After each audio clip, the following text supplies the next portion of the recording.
Bon, salut, bonjour à tous. Alors aujourd'hui, je vais vous faire un petit cadeau, surtout à ceux qui sont aux prises avec les acheteurs de grandes surfaces, Carrefour, Intermarché, Leclerc, etc.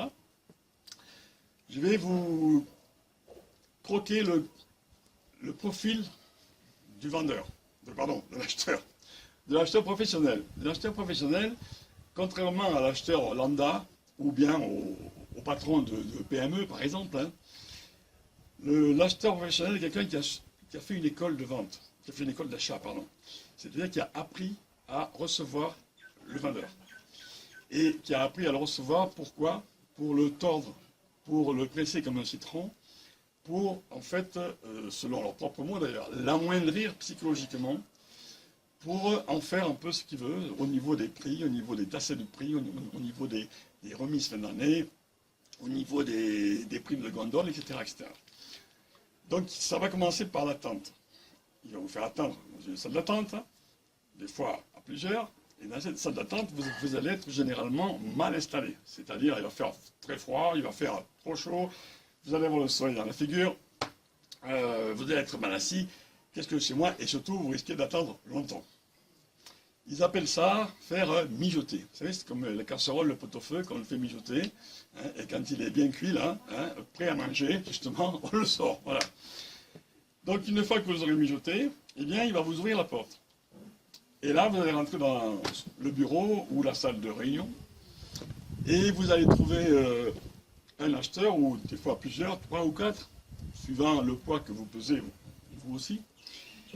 Et il va donc vous installer, vous allez être mal installé. C'est-à-dire que vous arrivez avec votre ordinateur, votre cahier, votre bloc, vous voulez vous poser, vous avez besoin de vous poser pour exposer votre problème, votre solution, et le bureau est plein de papier, vous êtes mal assis, le but c'est de vous intimider et de vous déstabiliser. Donc, vous maintenant, comment vous allez réagir face à cette situation? Eh bien, face à cette situation, il faut vous faire respecter. Vous ne pouvez pas rentrer en négociation, tant que vous n'avez pas établi un équilibre reposant sur le respect mutuel et la confiance. Ne craignez pas d'être éconduit pour avoir baissé la tête, et je dirais même le pantalon, d'accord? Donc, comment vous allez réagir? Eh bien, déjà, vous rentrez dans le jeu. C'est-à-dire que lorsqu'il vous trouve dans la salle d'attente, qu'il vous ouvre la porte, il doit vous trouver occupé. Vous êtes sur votre ordinateur, vous êtes en train de prendre des rendez-vous, votre ordi est allumé, vous avez plein de bazar, vous êtes en train de travailler. Vous n'êtes pas mordu les ongles pendant 2 heures, non, vous êtes en train de travailler. Presque il vous dérange. Hein, d'accord? Donc, vous dites, ah, excusez-moi, je vous attendais pas. Hein. Alors, vous prenez votre temps, vous pliez votre ordi, vos affaires. S'ils s'impatientent, il faut s'impatienter, parce que leur rôle, c'est de vous mettre de la pression. Hein. Ils s'impatientent, mais vous souriez gentiment, et vous dites, oui, mais le temps, c'est de l'argent, hein. Vous vous présentez comme eux. Et, en fait, c'est à celui qui déstabilise l'autre. Voilà, donc, vous rentrez, et là, vous prenez votre espace. Prenez votre espace. C'est-à-dire, imposez-vous. Vous demandez gentiment, je peux mettre mon... Vous pouvez faire un peu de place pour mettre mon ordi, s'il vous plaît? Si vous ne la faites pas, gentiment, vous poussez ces affaires en les lisant un petit peu, ça le gêne quand on lit les documents, et vous posez votre ordi, gentiment. La chaise est bancale. Excusez-moi, je peux changer de chaise parce que là... Je ne peux pas m'asseoir, hein. Ou alors, vous avez le soleil dans les yeux, vous pouvez tirer le rideau, s'il vous plaît. N'hésitez pas, prenez votre espace. Après, il va vous mettre la pression, il va vous dire, sur le timing, il va vous dire, bon, ok, c'est bon, on a 5 minutes, alors faites vite parce qu'il y a vos concurrents qui vous attendent dans le couloir. Hein. Là, vous posez la question, gentiment, bon, combien de temps avons-nous? Il doit vous répondre. Alors, si vous répondez, bah, écoutez, on a un quart d'heure, ok, c'est bon. Un quart d'heure, vous démarrez votre truc. Si vous continuez la pression, vous dites, bon, écoutez, on a 5 minutes. Hein. Là, n'hésitez pas à dire, écoutez, monsieur, en 5 minutes, je ne pourrais pas vous exposer ce que j'ai à vous exposer. Est-ce qu'on peut l'exposer en un quart d'heure? Là, il va vous répondre, ok. Il va vous répondre oui. Pourquoi? Parce que s'il vous a convoqué, s'il a accepté votre rendez-vous, c'est parce qu'il a un intérêt à votre produit. Sinon, il ne vous aurait même pas convoqué. Donc, il va vous donner du temps. Il le sait, hein. Mais il vous met la pression. En fait, il vous dit 5 minutes, mais il va vous accorder 20 minutes. Mais c'est juste pour lui mettre la pression. D'accord?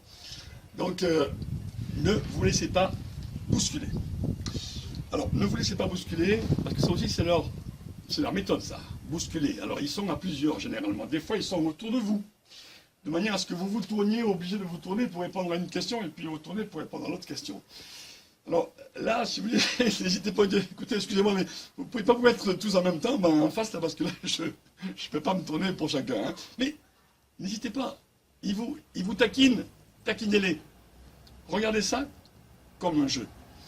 Maintenant, si vous posez une question, deux questions, trois questions, oui, ben alors écoutez, vous allez me dire ce que vous faites pour la fin d'année, parce que vous savez, on a un anniversaire au mois de janvier, les remises, 3, 4, 5 questions. Attendez, quand ils ont fini les questions, le silence. Vous restez comme ça, souriez, un petit sourire, pas narquois, hein, mais gentil. Et le gars, il va vous dire, bon ben alors, vous répondez à ma question. Et vous dites, bon écoutez, oui, je réfléchis. Ou alors vous lui dites, vous avez posé beaucoup de questions là. Vous pouvez me répéter la quatrième question, s'il vous plaît? La quatrième question, il ne s'en souvient pas de la quatrième question. Il ne s'en souvient pas. Donc c'est eux qui sont perturbés. Ils sont perturbés.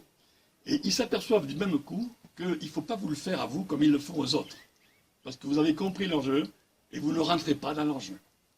Et vous allez voir, là, ils vont se calmer. Parce qu'ils se sont pris à leur propre jeu.